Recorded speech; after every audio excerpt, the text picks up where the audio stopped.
Most coming into today, first day of training camp? Football. Feels like it's been ages, long off season. Excited to see the guys. You know how it is. You get away from football for a little bit and then you start missing it. You get that itch again just to be out there in the grass and, just running around, talking junk. I would say talking other things, but you get it. A little PG-13 now. You mentioned the long off season. Did it feel a little bit longer this season with the way that last season ended? Yeah. All kind of the drama that was out there in the media and everything. What did you feel that the off season went a little bit longer than typically? No, it was short. No, it was the usual distance. I feel like I enjoyed my time, but it wasn't long at all. It was the same distance it's been since I've been in the league for the past 8 years, 9 years now. So I was just excited to get back. I feel like football takes its toll on you throughout the year, but once it's done, it's like, damn, I miss it. So, no, that was the same distance. You weren't afraid to express, to show some of the frustrations, or whether it was leaving the locker room after the game. Mm-hmm.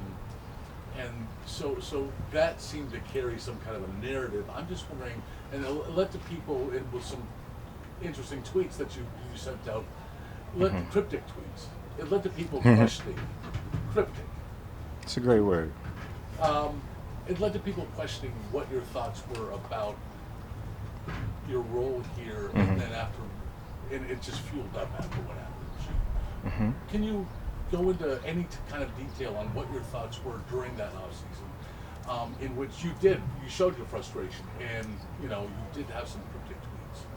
What was behind that? Ask me your exact question. Because you're kind of going all over the place. I feel like you're trying to not ask a question, but just ask a question, please. Thank you. Yeah. All right. Oh, thank you. Well, obviously. Well, Coach had came up and he said that he misspoke. Like, I don't know if anybody has a family here. Everybody has family issues. Everybody has family problems in the house. Like, I was here. I did have a conversation with Coach, and I like to keep things in-house. You know what I'm saying? Like, as a player in this, I've been in the league. I'm going on my 9th year right now. You know what I'm saying? I got more football behind me than I do in front of me.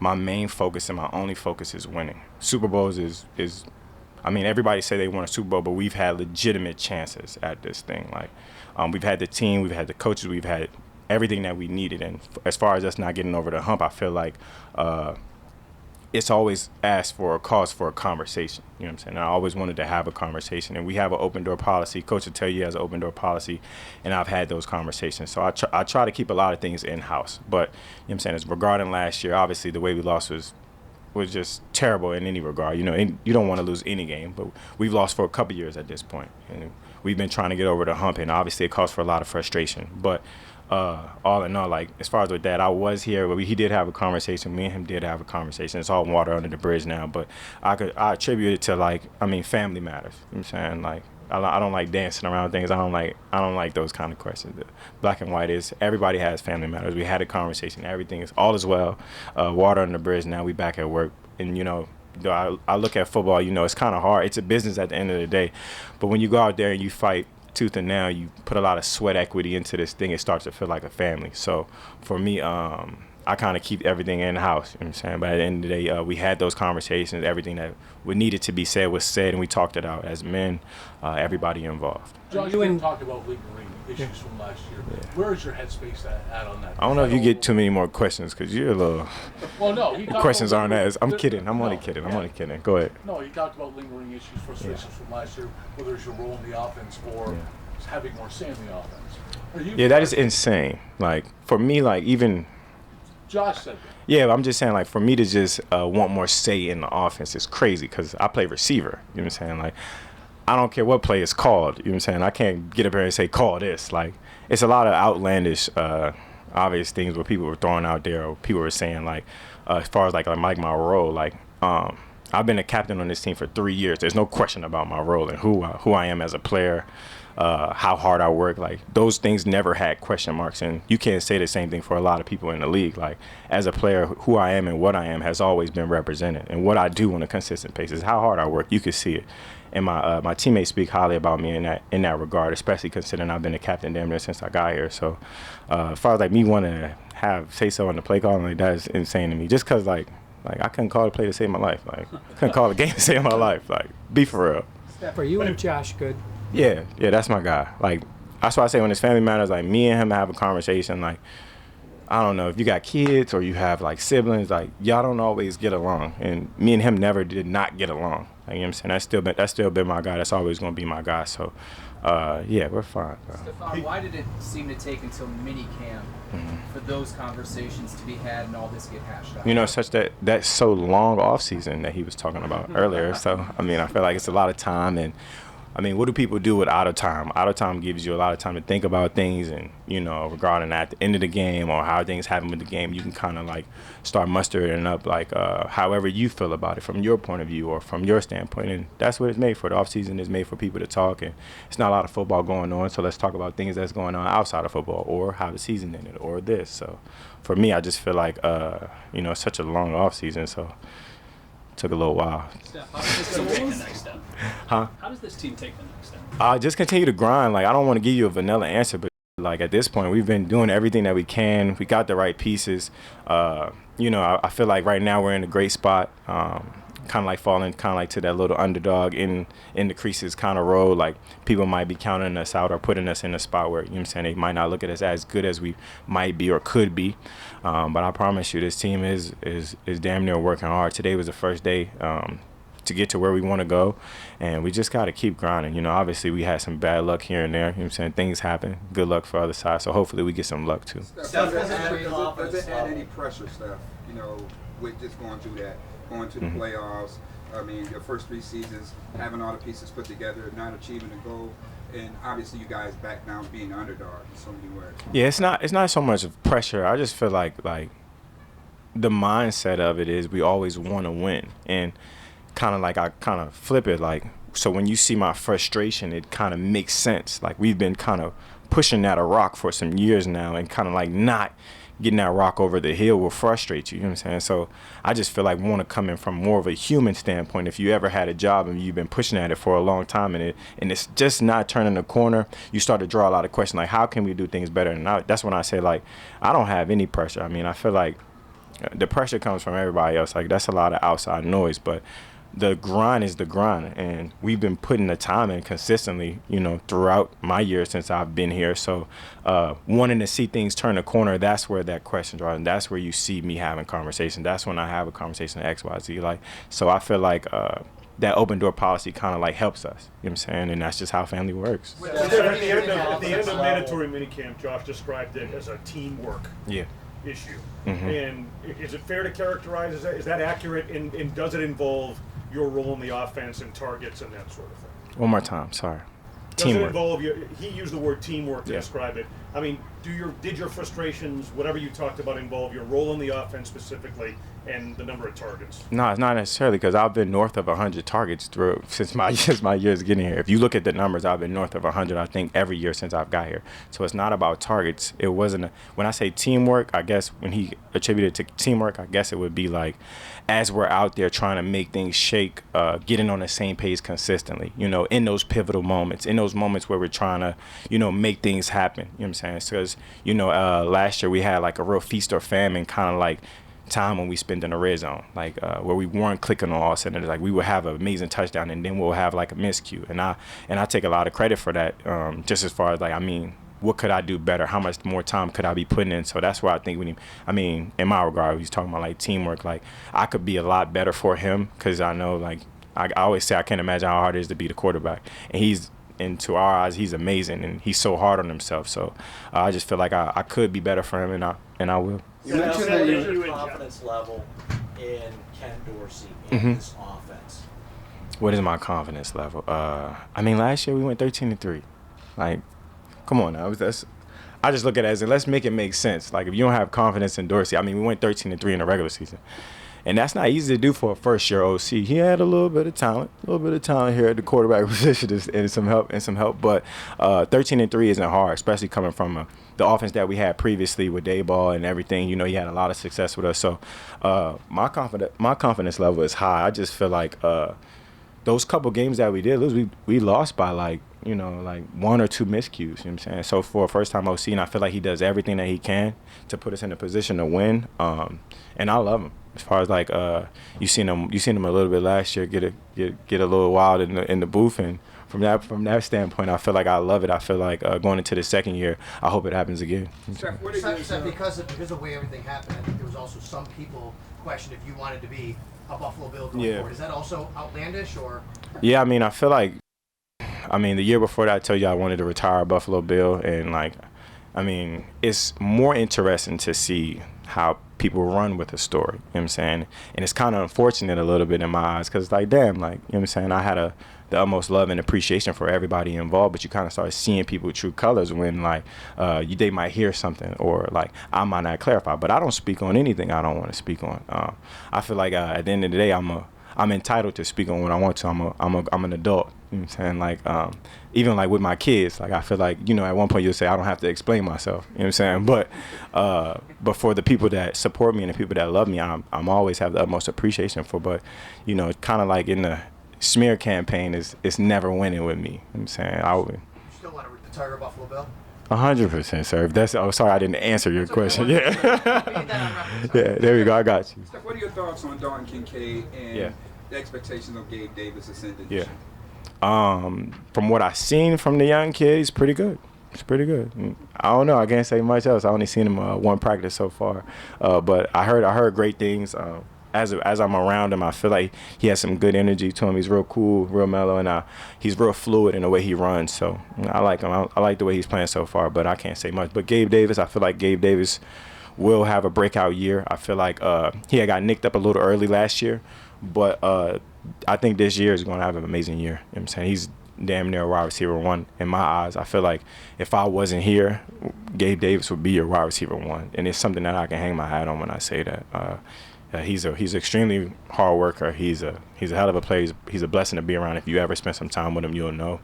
And I'm looking forward to this season from Gabe Davis. Steph, you mentioned earlier being on the same page with Josh. Do you feel like you're on the same page with Sean right now as well? Yeah, 100%. I also feel like I'm not a corner or a DB. It's not like I gotta kind of get some play calls from him. But from a standpoint of a head coach, I have the utmost respect for him. You know what I'm saying?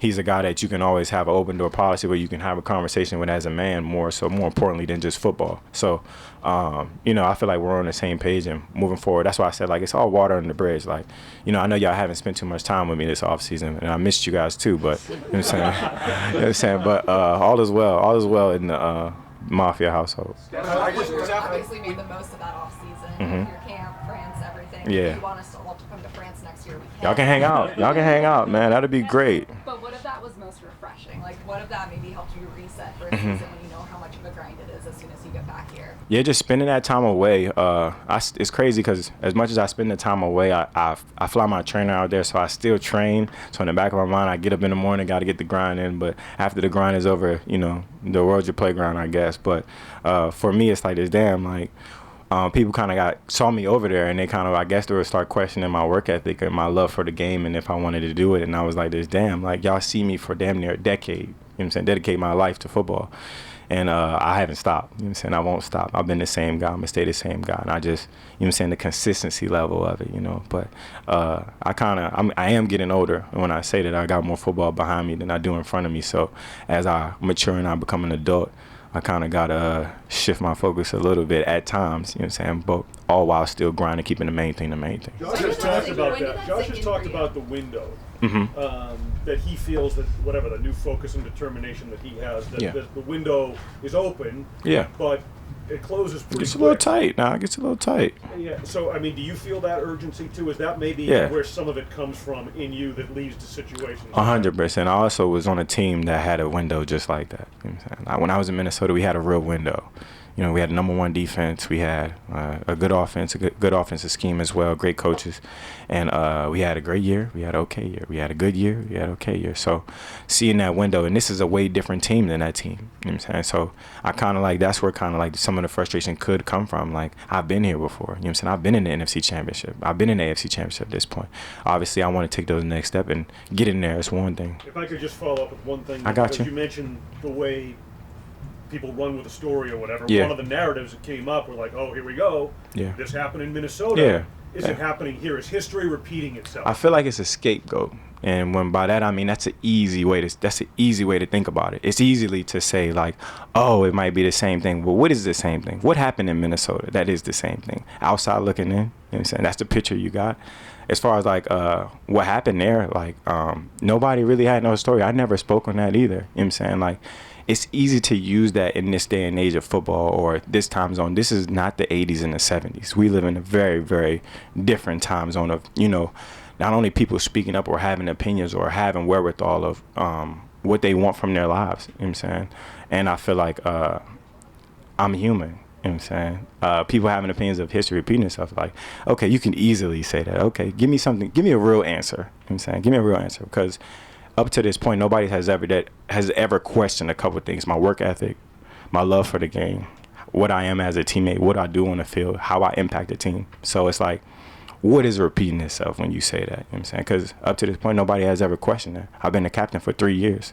Tell me what's the repeating itself part. I would say to you the perception was that you essentially forced that trade from Minnesota, and the concern was you would try to do the same thing. Yeah, so we're all left with decisions. When you say somebody forced their way out there, like, you kind of still got a decision to make on whether you do it or not. And then, like, I'm contractually in agreements with people, so you don't really have a say-so on what happens and what doesn't happen. You know what I'm saying? So I feel like there is no power shift on that. Teams don't ever have to make a decision.